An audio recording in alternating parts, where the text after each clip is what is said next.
Oke, selamat datang. Dalam beberapa menit ke depan, kita akan kupas tuntas salah satu materi yang paling sering keluar di ujian, basis data terdistribusi. Tenang aja, kita akan bikin konsep yang kelihatannya rumit ini jadi super gampang dipahami. Biar Anda semua siap tempur pas ujian nanti.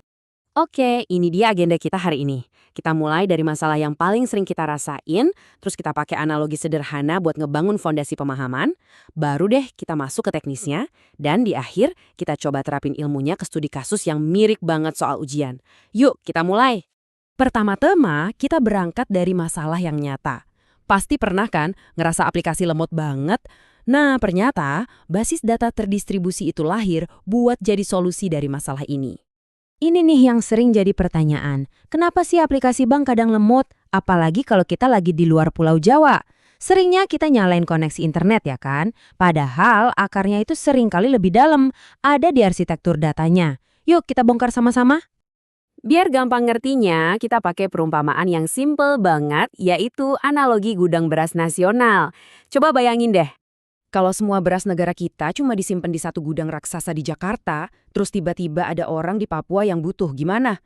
Wah, pengirimannya pasti lama banget dan berisiko tinggi di jalan. Nah, data itu persis kayak beras ini. Nah, ini perbandingannya. Kalau terpusat, udah pasti lambat dan rapuh. Satu gudang pusat kena masalah, ya udah seluruh negara bisa krisis. Beda cerita kalau kita sebar gudangnya di tiap provinsi. Pengiriman jadi cepat karena dekat, dan kalau satu gudang rusak, yang lain masih bisa backup. Ingat dua kata kuncinya, cepat dan andal. Oke, sekarang kita bawa logika gudang beras tadi ke dunia digital. Inilah inti pertempuran antara basis data terpusat melawan basis data terdistribusi. Nah, ini istilah kerennya, DDBMS. Gampangnya, ini tuh sistem canggih yang bikin data yang kesebar di banyak komputer kelihatannya jadi satu kesatuan aja. Anda sebagai pengguna nggak perlu pusing, datanya diambil dari gudang mana. Di belakang layar, ada transaction processor yang ngatur permintaan dan data processor di tiap lokasi yang ngurusin data lokalnya. Kalau di sistem yang lama, yang terpusat, setiap kali Anda ngeklik, permintaannya harus terbang dulu ke satu server pusat. Kalau servernya jauh, ya jadinya lemot. Lebih parahnya lagi, kalau server pusat itu tumbang, ya udah, lumpuh total semua sistemnya.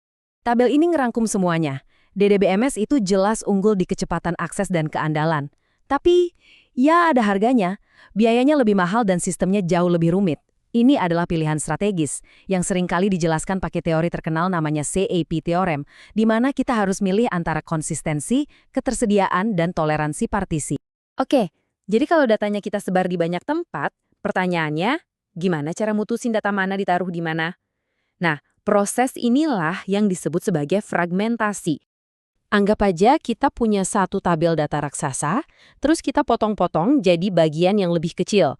Nah, potongan-potongan inilah yang nantinya kita sebar ke gudang-gudang data di berbagai daerah. Yang pertama, ada fragmentasi horizontal. Kata kuncinya, potong berdasarkan baris. Mirip contoh bank tadi, kita pisahin data nasabah Jakarta dan nasabah Surabaya. Setiap potongan tabelnya masih punya kolom yang sama lengkap, tapi barisnya beda-beda isinya. Yang kedua, fragmentasi vertikal. Kalau yang ini kita motongnya berdasarkan kolom. Contoh paling gampang, kita pisahin kolom data pribadi karyawan dari kolom data gaji mereka.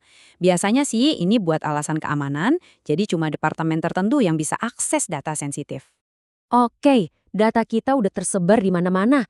Keren! Tapi ini nimbulin masalah baru yang serius banget. Gimana caranya kita mastiin data tetap konsisten? Bayangin deh, pas transfer uang, saldo di server A udah kepotong. Di server B saldonya nggak nambah. Kacau kan? Nah, untuk mencegah kekacauan itu, ada prinsip sakti, semua atau tidak sama sekali. Transaksi itu harus berhasil sepenuhnya di semua tempat atau gagal total di semua tempat. Proses ini diatur oleh protokol yang wajib Anda tahu buat ujian, namanya two-phase commit atau 2PC. Gini cara kerjanya. Ada satu koordinator yang bertindak kayak wasit. Di fase pertama, dia nanya ke semua server, "Woi, kalian semua siap nggak buat jalanin transaksi ini?" Ini fase voting. Kalau semuanya jawab siap, baru si koordinator teriak, "Oke, jalankan." Ini fase kedua, keputusan. Tapi kalau ada satu aja yang jawab enggak atau error, koordinator langsung kasih perintah, batalkan semua.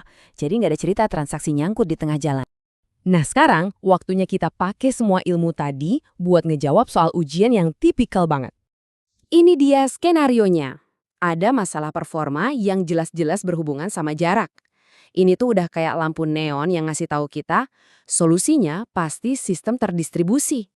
Pertanyaannya simple, strategi fragmentasi mana yang paling pas? Ingat tujuannya buat apa? Buat mempercepat akses nasabah di daerah. Coba pikir, kita sebaiknya motong datanya berdasarkan baris nasabah atau berdasarkan kolong datanya? Jawaban yang paling tepat tentu saja adalah fragmentasi horizontal. Kenapa? Ya karena kita mau misahin data berdasarkan lokasi nasabah kan, dan lokasi itu adalah properti yang nempel di tiap baris data, bukan di kolomnya. Dengan begini, data nasabah Papua bisa kita taruh di server Papua, aksesnya jadi ngebut. Jadi kalau nanti di ujian ditanya, apa justifikasi utama pakai DDBMS, jawaban saktinya ada dua kata ini, kinerja dan keandalan. Kinerja jadi lebih baik karena data lebih dekat. Dan keandalan meningkat karena kalau satu server mati, sistem nggak langsung ambyar. Tapi, ini tips penting buat ujian, jangan asal jawab DBDBS. Sistem ini tuh mahal dan ribet. Kalau kasusnya cuma buat perusahaan kecil yang kantornya cuma satu gedung, ya jangan disaranin pakai ini, boros. Sistem terpusat justru jauh lebih efisien dan masuk akal. Kita tutup dengan satu pertanyaan buat renungan. Di zaman sekarang, di mana data makin gede dan bisnis makin global, apa strategi terpusat itu masih relevan? Nah, pertanyaan ini nunjukin kenapa ngertiin sistem terdistribusi itu bukan cuma buat ujian, tapi jadi bekal penting di dunia teknologi modern.